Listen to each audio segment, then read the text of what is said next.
සුබ දවසක් කියලා පිළිගන්නවා. අදත් මගේ යාළුවෝ හැමෝටම හුඟ දෙනෙක් මට මැසේජ් කරලා අහන ප්‍රධානම ප්‍රශ්නයක් තමයි මම මෙච්චර ෆෝන් රිවිව් කරන එකේ ඔයාගේ ප්‍රයිමරි ඩිවයිස් එක මොකක්ද කියන එක. ඉතින් ඔයාලට කියන්න ඕනේ මම ඇත්තටම එක ඩිවයිස් එකක් නෙමෙයි පාවිච්චි කරන්නේ. ස්මාර්ට්ෆෝන් දෙකක් පාවිච්චි කරනවා. එකක් මගේ ප්‍රයිමරි ඩිවයිස් එක විදියටත් අනිත් එක සෙකන්ඩරි ඩිවයිස් එක විදියටත්. එහෙනම් වැඩි කතා නැතුව අපි යමු වීඩියෝ එකට.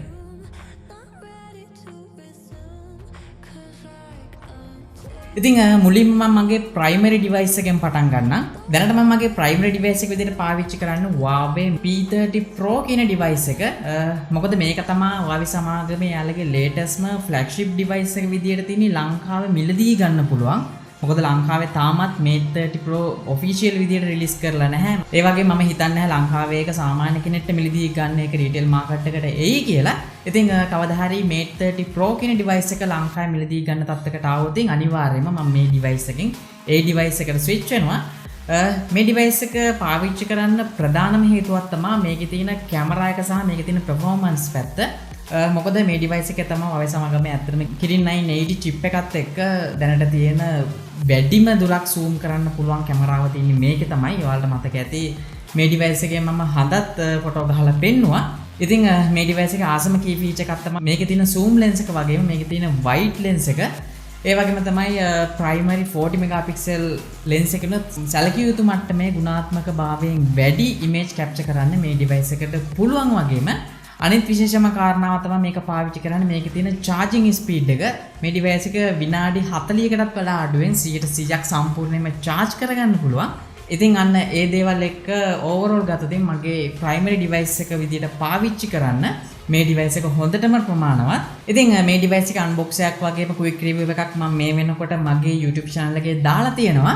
මොකද මෙන්න මේ Huawei P30 Pro device එක ගැන ඔයාලට ලොකු idea එකක් අන්න ඒ videos බලලා ඔයාලට idea එකක් ගන්න පුළුවන් වෙයි. ඉතින් දැන් අපි බලමු මගේ secondary device එක මොකක්ද කියලා. කිව්වට විශ්වාස කරයිද දන්නේ නැහැ.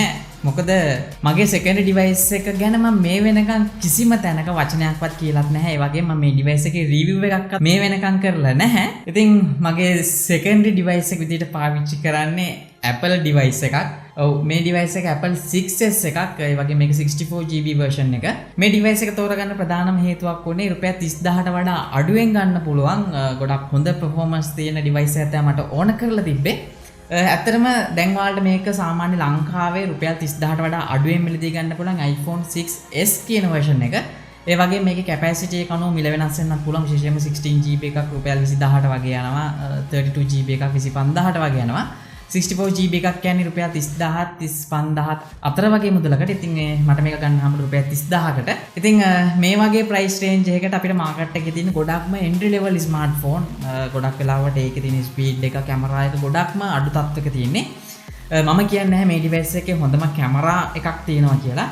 නමුත් සාමාන්‍ය විදිහට පාවිච්චි කරන Facebook කියන මගේ social media පාවිච්චි කරන වගේම secondary device එක විදිහට පාවිච්චි කරන්න මෙන්න මේ Apple 6s phone එක මට හොඳටම ප්‍රමාණවත්. ඉතින් මෙන්න මේ device දෙක තමයි මගේ primary device එක සහ secondary device එක විදිහට මම පාවිච්චි කරන්නේ. පළවෙනි එක විදිහට Huawei P30 Pro device එක වගේම secondary device එක විදිහට iPhone 6s 64GB version එකක් පාවිච්චි කරනවා. ඉතින් මේ වීඩියෝ එක ඇත්තටම ගොඩක් සිම්පල් විදිහට තමයි කරන්න අයිඩියා එක තිබ්බේ මගේ. මතක ඇතුව ඔයාලත් දැනට පාවිච්චි කරන ස්මාර්ට්ෆෝන් එක මොකක්ද කියලා සඳහන් කරන්න වගේම ඒක පාවිච්චි කරන්න හේතු වෙච්ච ප්‍රධාන කී පොයින්ට් එකත් ඔයාලා දානවා නම් ඒක මේ වීඩියෝ එක බලන හැමෝටම ගොඩක් වැදගත් වෙයි.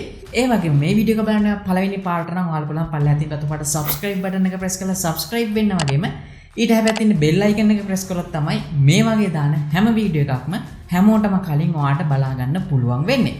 එහෙනම් මේ වගේ වීඩියෝ එකකින් හමු වෙනකම් හැමෝටම සුබ දවසක්.